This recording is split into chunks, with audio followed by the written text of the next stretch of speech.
Animorphs. Some people never change, and some do. The Invasion by K.A. Applegate. Chapter 1. My name is Jake. That's my name, obviously. I can't tell you my last name. It would be too dangerous. The controllers are everywhere. Everywhere. And if they knew my full name, they could find me and my friends. And then, well, let's just say I don't want them to find me. What they do to people who resist them is too horrible to think about. I won't even tell you where I live. You'll just have to trust me that it's a real place, a real town. Maybe even your town. I'm writing this all down so people will learn the truth. Maybe then somehow the human race can survive until the Andalites return and rescue us, as they promised they would. Maybe. My life used to be pretty normal. Normal, that is, until one Friday night at the mall. I was there with Marco, my best friend. We were playing video games and hanging out at this cool store that sells comic books and stuff. The usual. Marco and I had run out of quarters for games, right when we were ahead by a lot of points. Mostly, we were equally good at games. I have a Sega at home, so I get a lot of practice and time in. But Marco has this amazing ability to analyze games and figure out all the little tricks, so sometimes he beats me. Or maybe I just wasn't concentrating very well. I had kind of a bad day at school. I tried out for the basketball team, and I didn't make the cut. It was like no big deal, really, except that Tom, he's my big brother. He was a total legend on the junior high basketball team, and now he's the main scorer for the high school team. So everyone expected me to make the team easy, only I didn't. Like I said, no big thing, but it was on my mind just the same. Lately, Tom and I hadn't been hanging out as much, not like we used to, so I figured, if I got his old position on the team, well, anyways, we were out of money and getting ready to head home when we ran into Tobias. Tobias was, I guess he's still kind of a strange guy. He was new at school, and he wasn't the toughest kid around, so he got picked on a lot. What's up? Tobias asked.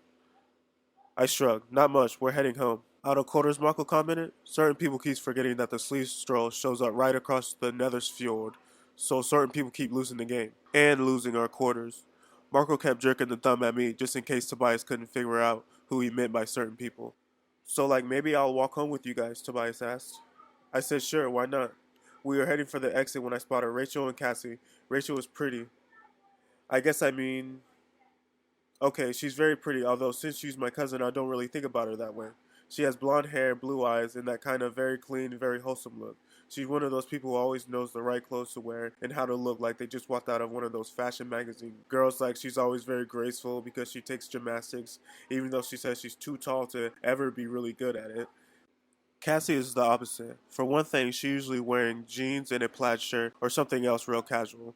She wears black and wears her hair very short most of the time. She had it longer for a while, but then she went back to the short, which I like. Cassie is quieter than Rachel, more peaceful, like always understanding everything on some different, more mystical level. I guess you could say I kinda like Cassie. Sometimes we sit together on the bus, even though I never know what to say to her. You guys are going home, I asked Rachel. You shouldn't go through the construction site by yourself. I mean, being girls and all. That was a mistake. You should never suggest that Rachel is weak or helpless. Rachel may look like Little Miss Teen Model or whatever, but she thinks she's Storm from the X-Men. Are you going to come and protect us, you big strong man? She said. You think we're helpless just because? I'd appreciate it if they did walk with us, Cassie interrupted. I know you're not afraid of anything, Rachel, but I guess I am. Rachel couldn't say much about that. That's the way Cassie is. She always has the right words to stop any argument without making anyone feel bad. So there we were, the five of us. Marco, Tobias, Rachel, Cassie, and me. Five normal mall rats heading home. Sometimes I think about that one last moment when we were still just normal kids.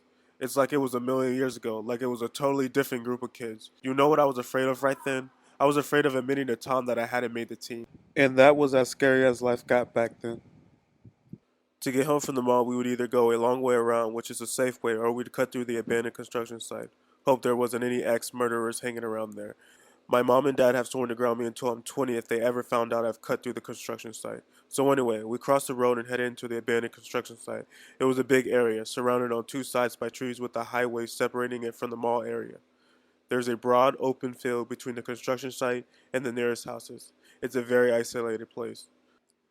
Originally, it was supposed to be the new shopping center. Now it's just all these half-finished buildings looking like a ghost town. There were huge piles of rusted steel beams, pyramids of giant concrete pipes, little mountains of dirt, deep pits that filled up with black muddy water, and a creaking, rusted construction crane that I climbed once while Marco stayed below and told me I was being an idiot. It was a totally deserted place, full of shadows and sounds that made the hair on the back of your neck stand up. When Marco and I went through during the day, we always found these beer cans and liquor bottles. Sometimes we found the ashes of little campfires back in the hidden nooks and crannies of the buildings. So we knew people came here at night, and that was on my mind as we crept through the site. It was Tobias who saw it first. He had been walking along It was Tobias who saw it first. He had been walking along, gazing up at the sky. I guess he was looking at the stars or something.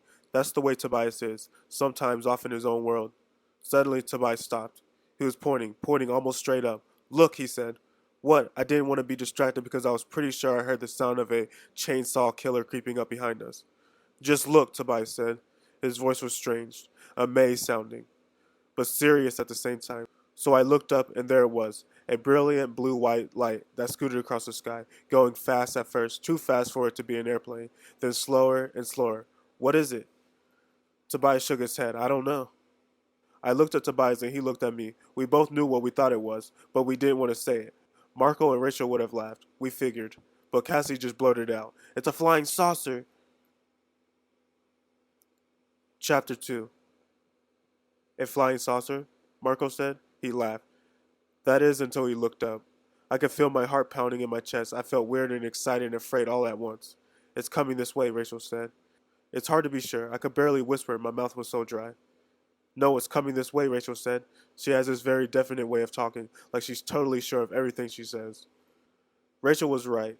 Whatever it was coming closer, and it was slowing down. Now I could see pretty clear what it looked like. It's not exactly a flying saucer, I said. First of all, it wasn't all that big.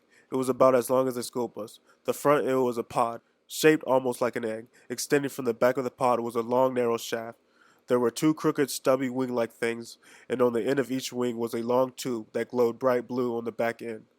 The little spaceship looked almost cute, kind of harmless, except that it had a sort of tail, a mean-looking tail that curved up and forward, cornering to a point that looked sharp as a needle. That tail thing, I said. It looks like a weapon.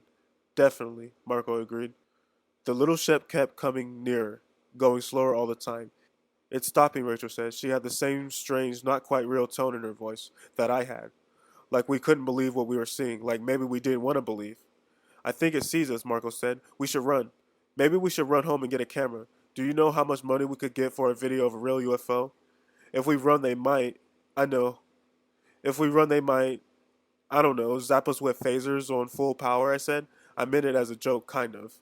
Phasers are only on Star Trek, Marco said, rolling his eyes the way he does when he thinks I'm a dweeb, like he was some kind of expert on alien spaceships. Right. The ship stopped and hovered almost directly over our heads, maybe 100 feet in the air. I could feel the hair on my head standing on end. When I glanced at Rachel, it was almost funny. She has this long blonde hair and it was sticking straight out in every direction. Only Cassie looked normal. What do you think it is? Marco asked. He sounded a little shakier, not so laid back now. That thing was so close. To be honest, I was a little scared too. A little scared, as in so terrified I couldn't move. But at the same time, it was so cool beyond any coolness ever. I mean, it was a spaceship right there over my head. Tobias was actually grinning. That was Tobias for you. He's never scared of weird stuff. It's the normal stuff he can't stand. I think it's going to land, he said, this huge smile on his face. His eyes were bright and excited, and his blond hair was standing up in clumps. The ship began to descend. It's coming right at us, I cried. I had to fight an urge to run, yammering across the field, all the way home, where I could crawl into a bed and pull the covers over my head. But I knew this was an important, amazing thing. I knew I had to stay and see it all. I guess others felt the same way, because we all stood there. As the ship hummed and glowed and slowly settled down in an open space between piles of junk and tumbled walls, I noticed there was a black burn mark along the top of the pod section. Some of the skin of the pod had been melted. It touched the ground instantly. The blue lights went off. Rachel's hair fell back down onto her neck. It isn't very big, is it? Rachel whispered. It's about, I tried to think about 3 or 4 times as big as our minivan. We should tell someone, Marco said. I mean, this is kind of major, you know? Spaceships don't just land in construction sites every day. We should call the cops or the army, or even the president or something. We'd be totally famous. We'd get to be on the Letterman for sure. Yeah, you're right, I agreed. We should call someone. But none of us moved. None of us was just going to walk away from a spaceship. I wonder if we should try and talk to it, Rachel suggested. She was standing there with her hands on her hips looking at the spaceship like it was a puzzle she had to figure out. I mean, we should communicate, if that's even possible. Tobias nodded. He stepped forward. He stepped forward and held out his hands. I guess he was trying to show whoever was in his spaceship he wasn't carrying any kind of weapon or anything. It's safe, he said, in a loud, clear voice. We won't hurt you. Do you think they speak English? I wondered. Well, everyone speaks English on Star Trek, Cassie said with a nervous laugh. Tobias tried again. Please come out. We won't hurt you. I know. I froze. Okay, I definitely heard someone say, I know, only there hadn't been any sound. I mean, I heard it, but I didn't really hear it. Maybe this was all a dream. I looked kind of sideways at Cassie. She looked back at me. Our eyes met. She had heard it too. I looked at Rachel. She was turning her head back and forth like she was looking for where that sound, that wasn't a sound, could have come from. I started to get a sick, twisted feeling in my stomach. Did everyone hear that? Tobias whispered. We all nodded at once, very slowly. Can you come out? Tobias asked in his loud, talking to alien's voice. Yes. Do not be frightened. We won't be frightened, Tobias said. Speak for yourself, I muttered. The others giggled nervously. A thin arc light appeared, a doorway opening slowly in a smooth side of the pod part of the ship. I stood there totally hypnotized. I just stared, waiting. The opening grew like a crescent moon at first, then a full bright circle, and then he appeared. My first reaction was that someone had cloned a person and a deer together. The creature had a head and shoulders and arms that were more or less where they should have been, though the skin was a pale shade of blue, but below that he had fur, a mix of blue and tan, covering a four-legged body that really didn't look like it belonged to a deer or maybe even a small horse. He ducked his head out the doorway, and I could see that even the fairly normal looking parts of him weren't all that normal. For a start, he had no mouth, just three vertical slits, and then there were his eyes. Two of them were where they should have been, although they were a glittery green color. That was kind of shocking. But the real shock was the other eyes. He had what seemed like horns, only on top of each horn was an eye. The horns could move, twisting to point the eyes front, back, or up and down. I thought the eyes were bad until I saw the tail. It was like a scorpion's tail, thick and powerful looking, only it was wickedly curved, very sharp looking horn or stinger. It reminded me of the alien spaceship. It had seemed kind of cute and harmless till you noticed the tail. The alien seemed kind of harmless at first glance too. Then you saw the tail of him. Then you saw that tail of his and you thought, whoa, this guy could do some damage if he wanted to. Hello, Tobias said. His voice was gentle, like he was talking to a baby. He was grinning. I realized I was smiling too, and at the same time I realized there was tears in my eyes. I can't really describe how I felt, except that it seemed like the alien was someone I'd known forever, like an old friend I hadn't seen in a long time. Hello, the alien said, in a silent way that only you heard in your head. Hi, we all said back. To my surprise, the alien staggered. He fell out the ship to the ground. Tobias tried to grab him and hold him up, but the alien slid from his grasp and fell back into the dirt. Look, Cassie cried. She pointed at the burn that covered half the alien's right side. He's hurt. Yes, I'm dying, he said. Can we help you? We can call an ambulance or something, Marco said. We can bandage that wound, Cassie said. Jake, give me your shirt. We can tear it up and make bandages. Cassie's parents are both veterinarians. She's totally into animals. Not that this was an animal. Not exactly, anyway. No, I will die. The wound is fatal. No! I cried. You can't die. You're the first alien ever to come to Earth. You can't die. I don't know why I was so upset. I just knew that way deep down inside it hurt me to think of him dying. I am not the first. There are many others. I am not the first. There are many, many others. Other aliens? Like you? Tobias demanded. The alien shook his big head slowly, side to side, not like me. Then he cried out in pain, a silent sound that echoed horribly inside my mind. For a moment, I had actually felt him dying. Not like me, he repeated. They are different. Different? How? I said. I will remember his answer forever. He said, They have come to destroy you. Chapter 3. They have come to destroy you. It was strange the way we all just knew he was telling the truth. No one said no way or you're just making it up. We all just knew he was dying and he was trying to warn us of something terrible. They are called Yerks. They are different from us. They are different from you as well. Are you telling us they're already here on Earth? Rachel demanded. Many are here, hundreds, maybe more. Why hasn't anyone noticed them? Margot said reasonably.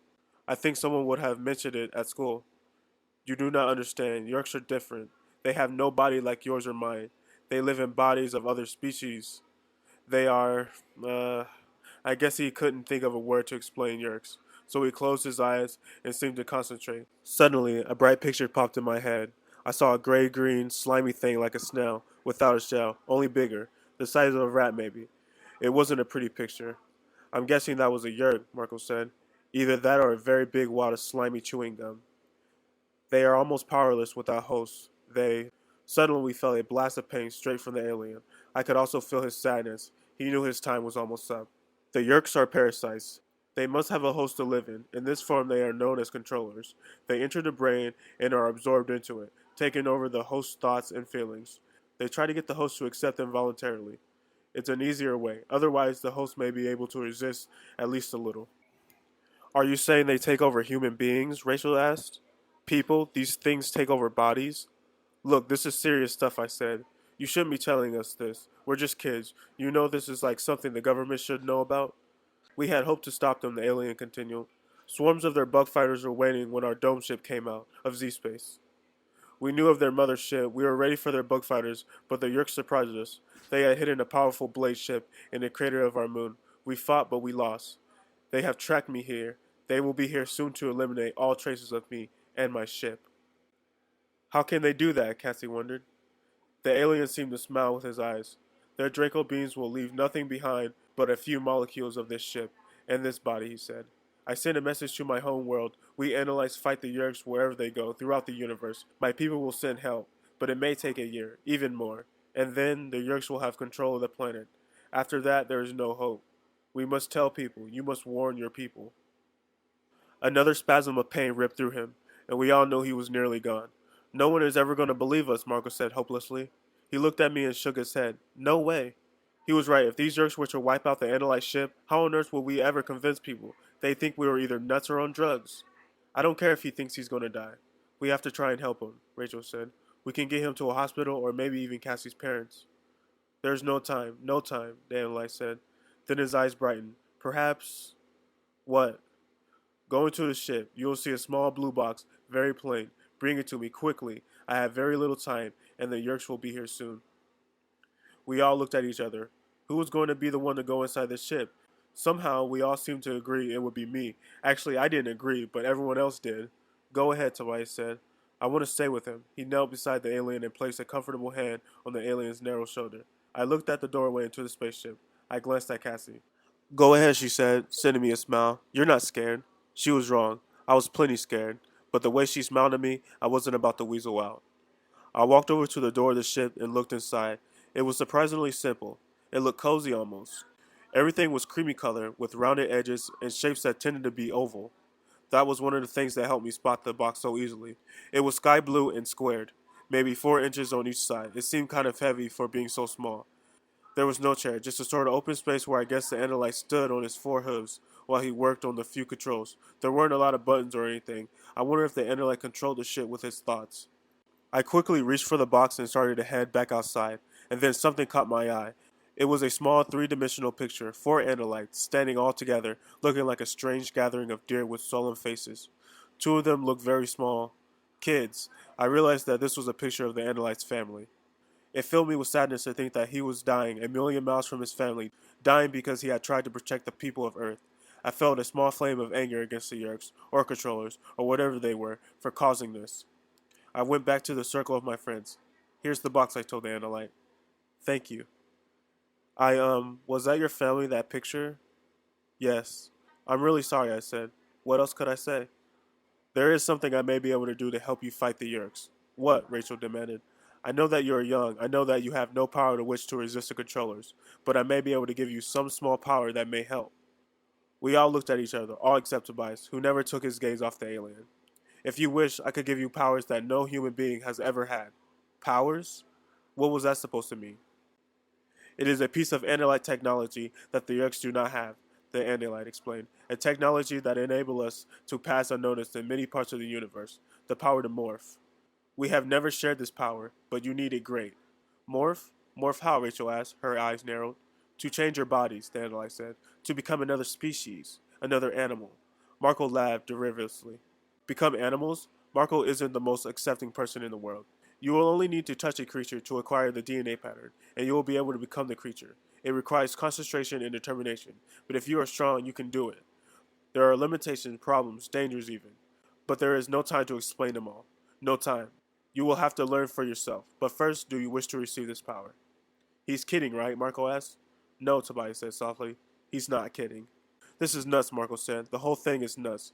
Yerk's spaceship slugs taking over people's brains, andalites and the power to change into animals. Give me a break. Yeah, it's beyond weird, I agreed. We're off the map of weirdness by this point, Rachel said. But unless we're all just dreaming, I think we better deal with this. He's dying, Tobias reminded us. I'll do it, Cassie said. That surprised me. Cassie isn't usually quick to decide, but I guess like Tobias, she felt the truth of what the Andalite was saying. I think we should all decide together, I suggest. One way or another. What's that? Rachel asked. She was looking up towards the stars. Far, far overhead, two pinpoints of bright red lights were shooting across the sky. Yerks, the Andalite said. The words in our minds, we could feel his hatred. Chapter 4. Yerks, the twin red lights slowed. They turned into a circle and came back toward us. There is no more time, you must decide. We have to do this, Tobias said. How else can we fight these controllers? This is insane, Marco said. Insane. I like more time, but we don't have the choice, Rachel said. I'm all for it. What do you say, Jake? Cassie asked me. It was odd, like suddenly I was the one who had to decide for everyone. I looked up at the Yerk ship. What had the Andalite called them? Bug fighters? They were circling closer, like dogs sniffing for scent. I looked down at the Andalite and remembered the picture of his family. Would they even know what happened to him? I looked at each of the people around me. My usually funny, occasionally annoying best friend Marco, Rachel, my smart, pretty, confident cousin, Cassie, who everyone knew liked animals more than she liked people. Finally, I looked at Tobias. It was weird, the feeling I had at the moment, staring at him. A chill or something. We have to, Tobias said. Slowly I nodded. Yes, we have no choice. Then each of you press your hands against the side of the squares. We did. 5 hands, each pressed against one side, then a sixth hand, different from ours, with too many fingers. Do not be afraid, the Andalite said. Something like a shock only pleasurable seemed to run through me, a tingle that almost made me laugh.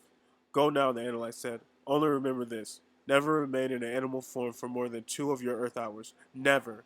That is the greatest danger of morphing. If you stay longer than 2 hours, you'll be trapped, unable to return to human form. 2 hours, I repeated. Suddenly, some new fear washed through the analyst's mind.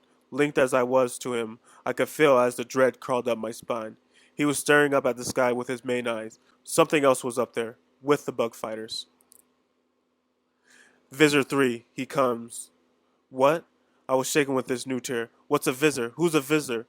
Go now, run. Visor 3 is here. He is the most deadly of your enemies. Of all Yerks, he alone has the power to morph, the same power you now have. Run! No, we'll stay with you, Rachel said firmly. Maybe we can help. Again, it was as if the alien was smiling at us with his eyes. No, you must save yourself. Save yourself. Save your planet. The Yerks are here.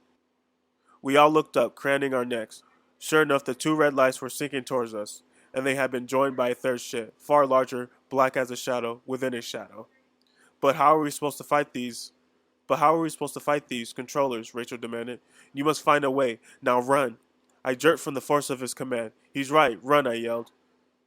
We all ran, all but Tobias, who knelt beside the Andalite and took his hand. The Andalite pressed his other hand against Tobias's hand. Tobias rocked back like he'd been shocked. Then he too was up and running, stumbling over loose junk and potholes of the construction site. A beam of bright light snapped on. It was a spotlight from one of the bug fighters. The beam lit up the fallen Andalite and his ship. A spotlight from the second bug fighter joined the first, and then the Andalite shone brilliant as a star. I hit the dirt hard. I saw my leg lit up within the circle of the spotlight. I yanked it to me, crawled fast, scraping my elbows and knees over sharp stones. The 5 of us crouched behind a low, crumbled wall, afraid to move, afraid to look, but just as afraid to look away. Slowly the bug fighter descended. It was easy to see where they had gotten their nickname. They were slightly larger than the Andalite fighter and shaped like legless cockroaches. There were small window-like eyes on the forward thrust head of the bug, and on either side of the head were 2 very long, very sharp, separated spears. The Yerk bug fighter touched down, one on either side of the Andalite ship. Okay, you can wake me up now, Marco said in a rattled whisper. I've had enough of this dream. The large ship began to descend. I don't know what it was about the ship, but as it got closer, I started to feel like I couldn't breathe. I tried to suck in a deep lung full of air, and I couldn't. I tried to swallow, and I couldn't. I wanted to run, but my legs were jelly. I was shaking from a fear so deep it was like nothing I ever experienced. It was the same fear that the Andalite had shown when he realized Visor 3 was coming. The ship settled toward the ground. It looked like it was going to land directly on a big rusted earth mover parked there, but as Visor's ship descended, the earth mover just sizzled and disappeared. Visor 3's ship was built like an ancient weapon. It reminded me of one of those battle axes the old time knights used when they were hacking off heads of their foes. There was a main part like a handle of an axe with a big triangular point in the front. That part had to be the bridge. At the rear were two huge scimitar wings. It was 8 or 10 times the size of a bug fighter. The blaze ship landed. A door opened. Cassie started to scream. I clamped my hand over her mouth. They leaped from the ship, whirling and thrusting and slicing the air, creatures that looked like walking weapons. They stood on two bent back legs and had two very long arms. On each arm there were curved horn blades growing out of the wrist and elbow. There were also blades at their bent back knees, and two more blades at the end of their tails. They had felt like a Tyrannosaurus Rex. But it was the head that got your attention. A neck like a snake, a mouth that was almost a falcon's beak, and from the forehead 3 dagger-like horns racked forward. Hork-Bajir controllers. I jumped hearing the Andalite's words in my mind. They were fainter than before, strained like someone yelling far away. Did you guys? I asked. Rachel nodded. Yeah. The Hork-Bajir are good people, despite their fearsome look, the Andalite said. But they have been enslaved by the Yeerks. Each of them now carries a Yeerk in their head. They are to be pitied. Pity, right, Rachel said grimly. They're walking killing machines. Look at them. But our attention was drawn away by a new form that crept, slithered, and shimmered out of the blade ship. Taxon controllers, the Andalite said. I knew he was trying to tell us all he could, even to the end, trying to prepare us for what we were going to face. The Taxons are evil. Yeah, Marco muttered. I think I could have guessed that. They were like massive centipedes, twice as long as a grown man. So big around that if you even tried to hug one, your arms wouldn't make it halfway. Not that anyone would ever want to. They had a dozen of legs that supported the lower 2/3 of their bodies. The top third was held upright, and there the rows of legs became smaller, with the little lobster clawed hands. Around the top of their disgusting tubular bodies were 4 eyes, each like a wiggling gobble of red jello, and at the very end, pointing straight up in the air, was a round mouth ridged by hundreds of tiny teeth. Hork-Bajir and Taxons poured from the blaze ship, spreading out around the area like well-trained marines. They were holding small pistol-sized things that were definitely weapons. They formed a ring around the Endlight and his ship. Suddenly, one of the Hork-Bajirs came straight towards us. It took one big bounding step and was practically on top of us. I hugged the dirt like it was my last hope. I wish I could dig a hole. I saw a flash on Marco's face. His eyes were huge. His lips were drawn back into what could have been a grin, except that I knew it was an expression of pure terror. Chapter 5. The Hork-Bajir pointed his gun at wherever it was around at the darkness. His snake head swerved left and right, trying to penetrate the gloom. Silence, the Andalite warned us. Hork-Bajirs do not see well in darkness, but their hearing is very good. The Hork-Bajir moved closer, still. He was 6 feet away from us now, with just a low wall between us. He had to have heard my heart pounding. Maybe he didn't know what the sound was. Maybe he didn't recognize the sound of 5 terrified kids whose knees were quivering and teeth were chattering. Kids who were breathing in short, sudden gasps. I was sure I was going to die, right then. I could see in my mind the way this vicious wrist elbow blades were going to slice my head from my body. If you've never really been afraid, let me tell you, it does things to you. It takes over your mind and body. You want to scream, you want to run, you want to wet your pants. You want to throw yourself down on the ground and cry and beg, please, please, please don't kill me. And if you think you're brave, well, wait, till you're cowering a few feet away from a monster who could turn you into coleslaw in about 3 seconds flat. But then, the Andalite's voice was in my head again. Courage, my friends. And this warmth, I don't have any words to explain it. It was just this warmth that spread all through me. It was like when you're a little kid, you've had terrible nightmares, you've woken up screaming. You know how you used to feel better when your mom or dad would turn on lights and come in and sit beside you in the bed? That is what it was like. I mean, I was terrified. The Hork-Bajir was still there, so real, so deadly. I could hear him breathing. I could smell him. But at the same time, I could feel the panic coming under control. I could feel the strength flowing from the doomed Andalite. He was letting us borrow some of his courage, even though he must have been afraid himself. The Hork-Bajir moved away. Something new was coming from the blaze ship. Shaking and chattering, I rose high enough to look over the low wall. Every Hork-Bajir and every Taxon was turned toward the ship now. They're all standing at attention, I whispered. How can you tell? Marco whispered back. Who knows when a jelly-eyed centipede or a walking salad shooter from hell is standing at attention? Then he appeared. Visor 3, the Andalite said. Visor 3 was an Andalite. Or at least he was an Andalite controller. What the? Rachel said. Isn't that an Andalite? Only once has a Yeerk been able to take an Andalite body, the Andalite said. There is only one Andalite controller. That one is Visor 3. Visitor 3 walked confidently toward the wounded Andalite. The visitor seemed so much like an Andalite, it was hard to tell them apart at first. He had the same mouthless face, the same extra shock eyes that turned here and there, checking out everything in all directions, the same powerful yet sleek four-legged body, and the same wicked tail. But if Visitor 3 looked like a normal Andalite, he felt different. It was like he was wearing a mask, only you just knew that under the fake sweetness of the mask there was something twisted and foul. Well, well, Visitor 3 said. I almost had a heart attack when I realized I was hearing Visitor's thoughts. Can he hear our thoughts? Cassie whispered. If he can hear we're so dead, I don't even want to think about it, Rachel told her. He cannot hear your thoughts, the analyst said, as long as you do not direct them to him. You hear his thoughts because he's broadcasting them for all to hear. This is a great victory for him, so he wants all to hear. So what have we here? A meddling Andalite? Visitor 3 looked more closely at the Andalite ship. Ah, but no ordinary Andalite warrior, Prince Alfangar Serennial Shentil, if I am not mistaken. An honor to meet you. You're a legend. How many of our fighters have you shredded? 7 or even 8 by the time the battle ended? The Andalite didn't answer, but I had a feeling maybe it had been more than 8. The very last Andalite in this sector of space. I'm afraid your dome ship has been completely destroyed. Completely. I watched it burn as it fell into the atmosphere of this little world. There will be others, the Andalite prince said. The visitor took a step closer to the Andalite. Yes, and when they come it will be too late. This world will be mine, my own contribution to the Yerk Empire, our greatest conquest, and then I'll be Visitor 1. What do you want with these humans? The Andalite asked. You have your Taxon allies, you have your Horksbajier slaves, and other slaves from other worlds. Why these people? Because they are so many, and they're so weak, Visitor 3 sneered. Billions of bodies, and they have no idea what's happening. With this many hosts, we can spread throughout the universe, unstoppable. Billions of us. We'll have to build 1,000 new Yerk pools just to raise Yerks for half the number of bodies. Face it, Andalite, you have fought well and bravely, but you have lost. Visitor 3 stepped right up to the Andalite.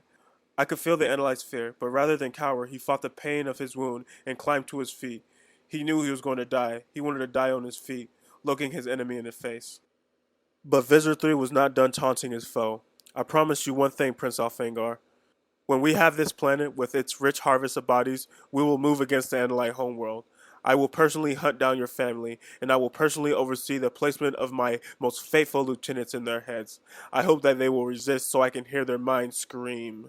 The Andalite struck. His tail whipped up and over so fast you could barely see it. The visitor twisted his head aside. The Andalite's tail blade missed the visitor's head by a bare inch, but it sliced into his shoulder. Blood or something like blood sprayed from the wound. Yes, I hissed. Ah! I could hear the visitor's howls of pain in my head.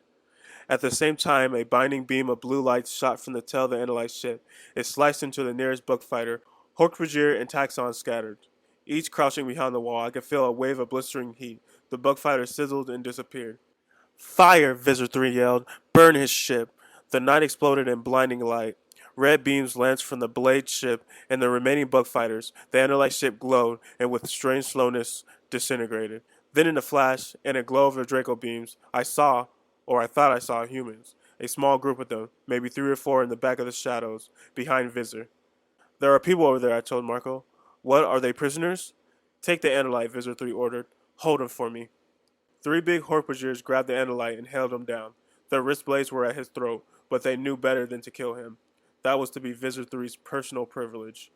Then we saw why a Yerk as powerful as Visitor 3 would inhabit the only captured Andalite body, as we watched the Visitor 3 begin to morph. His Andalite head grew larger and larger. Much larger. The 4 horse-like legs merged into 2, then expanded, each leg becoming as big around as a redwood tree. The delicate Andalite arms sprouted and became tentacles. This isn't real, Cassie whispered. This isn't real. In the hideously bloated head, a mouth appeared.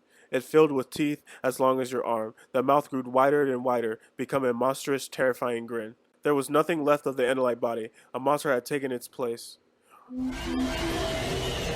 The roar of the beast, Visitor 3 had become made the ground shake. I covered my ears with my hands. My teeth rattled from the sound. I heard someone whimpering. It was me. Visitor 3 had become a monster that made the Hork-Bajir and the Tassons look like harmless toys. He reached out with one thick tentacle and grabbed the Andalite by the neck. No, no, no, I heard Cassie whisper over and over again. No, no, no. Don't look, Rachel said to her. She put her arms around Cassie's shoulder and held her close. Then she reached for Tobias and took his hand. I guess you really never know someone until you see them scared. And even scared to death with tears running down her face, Rachel had strength to spare. Fissure 3 lifted the Enelite straight up in the air, tearing him from the grasp of the Hork-Bajir. The Enelite prince struck again and again with his tail, but each strike was like a pinprick against such a creature. Visor 3 held the Enelite high in the air, and then Visor 3 opened his mouth. Chapter 6. I don't know what came over me right then. I had been so afraid, so terrified, but it was like something just snapped in my head. I couldn't just hide and watch. I couldn't. You filthy! I jumped to my feet and I snatched up a piece of rusted iron pipe from the ground and started to climb over the wall. I guess I just went crazy or something. It had to be the craziness because there was no way that I alone, armed with a piece of pipe, was going to accomplish anything. No! The Analyte's silent cry made me hesitant. I felt Marco's hand grabbing me at my shirt and pulling me down. Tobias and Marco held me down. Rachel put her hand over my mouth. I was trying to scream or curse or something. Jake, don't. Cassie put her hands on my cheek. He doesn't want you to die for him. Don't you realize? He's dying for us. I shoved Marco and Tobias away angrily, but I was in control of myself. I peeked over the wall. The Analyte Prince was helpless in the grasp of Visor 3. I saw him held high in the air. I saw Visor 3 open the monstrous, gaping jaws. I saw the Analyte fall into the open mouth. The mouth closed, the teeth ripped the Analyte apart, and the Analyte Prince Alfangar Serennial Shentul died. At the very end, he cried out. His cries of despair were in our heads. His cry will always be in our heads. The Hork-Bajir controller began making a huffing sound, like huh, huh, huh. Maybe they were laughing or plotting. The Taxon controllers rushed forward and crowded around Visor 3. They seemed to be stretching upward toward him. Then I saw why. A piece of the Analyte fell from the Visor's jaws. The nearest Taxon greedily gobbled it up. Tobias turned away and covered his face with his hands. Cassie had tears streaming from her eyes. So did I. I heard a sound that was strange because it was so normal. It was laughter. Human laughter. The humans. The human controllers. Because that's what they were. They were laughing like they were some kind of show. For a moment they seemed to me that one of those laughing voices were familiar, like I heard it before. But then the sound was swallowed up in a huffing. Visor 3 morphed out of his monstrous form, slowly regained his Analyte body.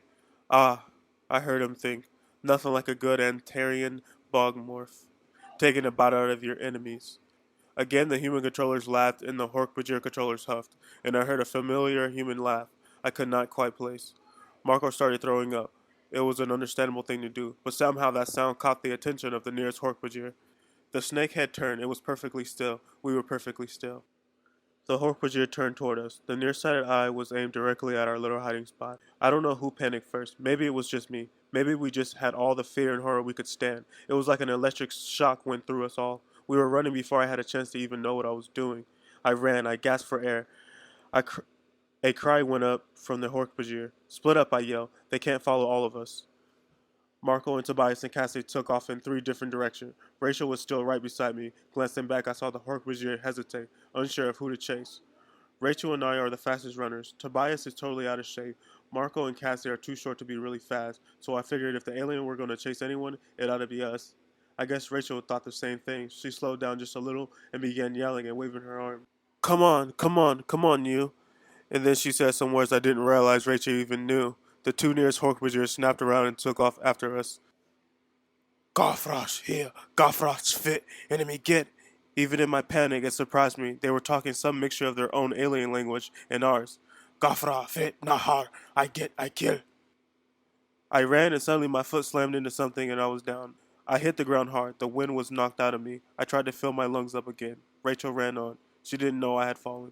A spear of red light struck a concrete pipe just beside me. The concrete vaporized. The 2 Horse-Bajir were coming after us, bounding like some devil kangaroos. I was up and running. Rachel must have realized I wasn't with her anymore. She stopped and started to come back toward me. Don't be an idiot, I yelled. Run! She hesitated just a second, but she knew she couldn't do anything for me. She ran. I saw a dark hole ahead, and I raced toward it. A doorway.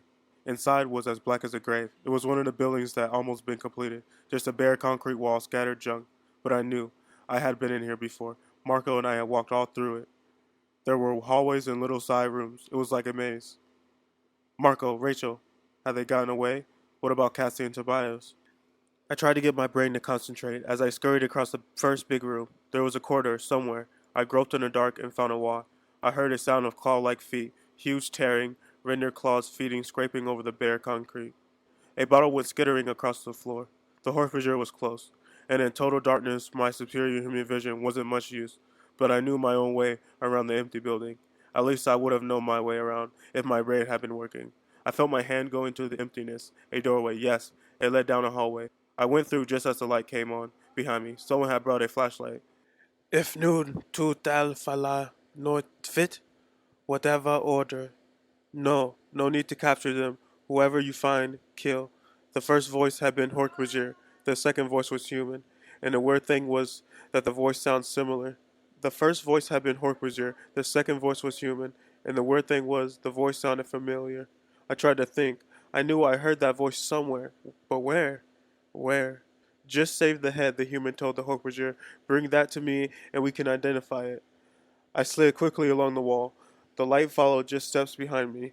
I racked my brain. Had there been a passageway? Yes, there was. As silently as I could, I slipped into it. The flashlight beam was just inches behind me. I kicked something soft. Hey! It was a man. He had been laying on the ground wrapped in a blanket. Hey, get out of here. This is my place. I ain't got nothing for you to steal. I started to warn him, but one of the Hork-Bajirs was there. The flashlight landed on the homeless man's face. He blinked like an owl. There was an alcove right behind me. I backed through. The homeless guy screamed. I heard the sound of a scuffle. Maybe the guy got away. I hope so. But I never found out, because with the Hork-Bajir distracted, I ran. I ran, I ran, and I ran, and I ran. I really hoped it was all just a dream. Chapter 7. Somehow I made it home. I don't know how. I have no memories of anything after that last sight of the Hork-Bajir. I wish I had no memories of anything that happened that night. If only I could forget it all. I called around to the others. Everyone was shaky, but they were all alive. Rachel kept trying to apologize for leaving me. Marco just kept asking me if I was sure this wasn't a dream.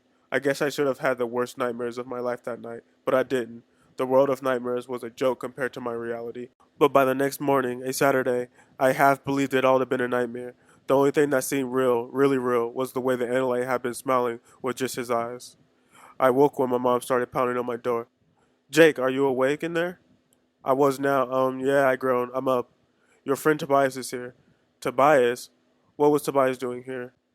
It's me, Tobias' voice. Can I come in?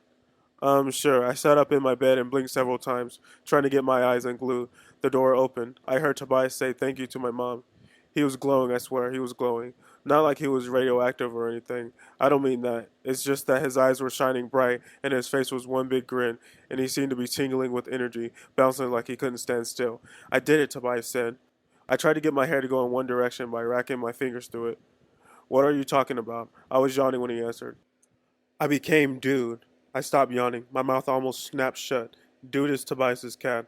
What? Huh? Tobias glanced around like there might have been spies in the room. I became Dude, just like the Andalite said. I just stared. It was amazing. It didn't hurt or anything. I was petting him and thinking about the whole thing last night, so I thought, why not give it a try? He was pacing back and forth, snapping his fingers, bursting with enthusiasm. Very unlike Tobias. I didn't even know how to begin, so I just made sure the door to my room was locked. Fortunately, my uncle was still asleep.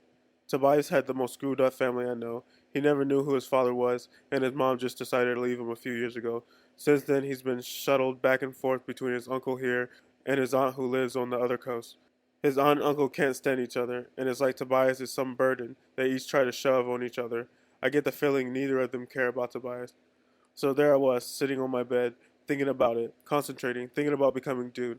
I looked down at my hand. He grinned at me. What do you think I saw, Jake? I shook my head slowly. I don't know. I had fur, Jake. I was growing claws. You should have seen the real Dude. He went nuts. I had to put him outside before I could morph all the way. He clawed me up pretty good. Tobias stuck a sliced finger into his mouth. I swallowed hard. Okay, this was definitely crazy now. Tobias, is it possible maybe you dreamed all this? Not a dream, he said. Now he was serious. Tobias again. The grin was gone. It's all true, Jake. All of it. His eyes met mine. I knew what he was saying. He tried to pretend it was all a nightmare too, but it was real. I didn't want to start believing it had all been real. I wanted it to all safely be stored in my head, just another bad dream. Bad dreams should stay in your head and not come jumping out in real life. I just kept concentrating on changing, Tobias said, and in a few minutes I was not myself anymore. His eyes bore in on me. You have no idea what it's like, Jake, being a cat. I can't even describe. You're so strong for one thing. Just all your coiled power and the way you can move. You know what I did? I jumped onto my dresser 3 feet straight up in the air. I landed like a feather, 3 feet. You know how high that is when you're a cat? It's like a person jumping maybe 30 feet straight up. He stopped suddenly and looked at me. You don't believe me, do you? He said. Look, Tobias, it's just that sometimes it's hard to tell the difference between something real and something you're just imagining or dreaming. You think I'm crazy. I considered it for a minute. I don't know, Tobias. Let's review the facts. You said you turned into your own pet cat, turned into an actual cat. Yes, I have to say that sounds crazy to me. Tobias nodded thoughtfully. He gave a little smile. I understand, Jake. You still don't want it to be true. What, you mean do I want to believe that you changed yourself into a cat and all the rest of it? Do I want to believe that the earth is being invaded by slimy slugs who live in people's brains and turn them into slaves? Do I want to believe that? No. I don't want to believe any of it. And how about the Andalite? He asked in a quiet voice. I hesitated. I don't know why, but I didn't want to just pretend the Andalite away. Tobias put his hand on my Tobias put his hand on my arm. Stand right there. What? What are you going to do? I'm going to help you decide whether it's real or not.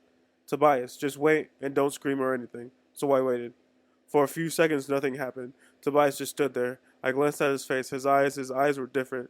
The pupils weren't completely round anymore. I swear there was a reflective greenish light in them. His mouth protruding a little, puffing out. He was shrieking, growing smaller right before my eye.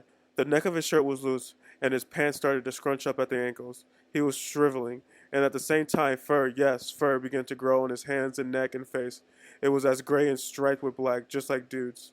I had this absurd desire to start giggling. Tobias was becoming a tabby cat, but I knew if I started giggling, I would just keep on and never be able to stop. Tobias was more cat than human now. The pointed ears rose atop his head, the whiskers stuck straight out from beneath his delicate pink nose. He had dropped to all fours, clothing now half draped over him like so many rags. His tail twitched, yes, his tail. I wondered if I would just drop dead from the lump that filled my throat, or from the jackhammer pounding on my chest. But then I wondered if I was still asleep. But if it was a dream, it was really a convincing one. I was standing in my room staring down a gray black cat that less than 2 minutes earlier had been my friend Tobias. Chapter 8. I hope I'm asleep, I muttered. I really do. You're not asleep. Is that you? I demanded of the cat. Can you hear me? Tobias sounded surprised, although sounded wasn't quite the right word. Yes, I said cautiously. I did not know I could send thoughts like this, Tobias said, just like the Andalite. I guess it only works when you're in morph. I'm talking to a cat, I realized. I thought Tobias was crazy. I wondered if Tobias had heard my thought. I concentrated. Tobias, can you hear me? Yeah, he said. I hear you. Did you hear my thoughts before that? I asked. No, I don't think it works that way. You have to think at me for me to hear. Hey, watch this. Suddenly, Tobias leaped through the air, pounced precisely on an autographed baseball that was lying in the corner, maybe 4-footed jump. This is so excellent. Hey, pull a string for me to chase. Pull a string. Why? Because it's fun. I dug in my desk drawer and found a length of string left from a birthday gift. I'm not exactly big on keeping my room clean. The string was from a birthday 2 years ago. How's this? I drew the string slowly across the floor, a foot or more away from Tobias's nose. He settled back on his haunches and began wiggling his headquarters. He pounced. He landed on the string, grabbed it in his sharp teeth, rolled over, and ripped at the string like it was the only thing on earth that mattered. I tried pulling the string away, but he pounced again. Yes, I got it! Tobias, what are you doing? I shouted. You're playing with a string. Suddenly he stopped. His tail twitched. He looked up at me with those cold cat eyes, but I'm sure I saw a look of confusion there. I don't know, he admitted. It's like I'm me, but I'm also dude. I want to chase strings, and oh man, if only there was a real life mouse around. I'd really love to track it, to follow it quietly, to listen to its heartbeat, to hear its scratchy little feet. I'd wait till just the right moment, then perfectly pounce through the air, claws stretched out. He extended his claws to demonstrate. Tobias, I think we're learning something here, I said. Amazing how quickly I was becoming used to the idea of talking to a cat. What? What are we learning? I think you aren't just Tobias. You really are a cat. I mean, you have all the same instincts. You want to do the things cats want to do. Yes, I can feel it. It's like I'm two different animals melded into one. I can think like a person and like a cat. You better change back, I said. He nodded, his cat head up and down. Very weird to see. I can tell you, a cat nodding yes in a thoughtful, normal way. You're right. The change back to a human form was at least as strange as the change to cat. The fur disappeared, leaving bare patches of pink skin behind. A nose grew out of the flat cat face. The tail was sucked up like a snake going up a vacuum cleaner. Tobias stood there looking embarrassed. He quickly pulled on his clothes. Maybe with some practice we can figure out how to change back into our clothes. We?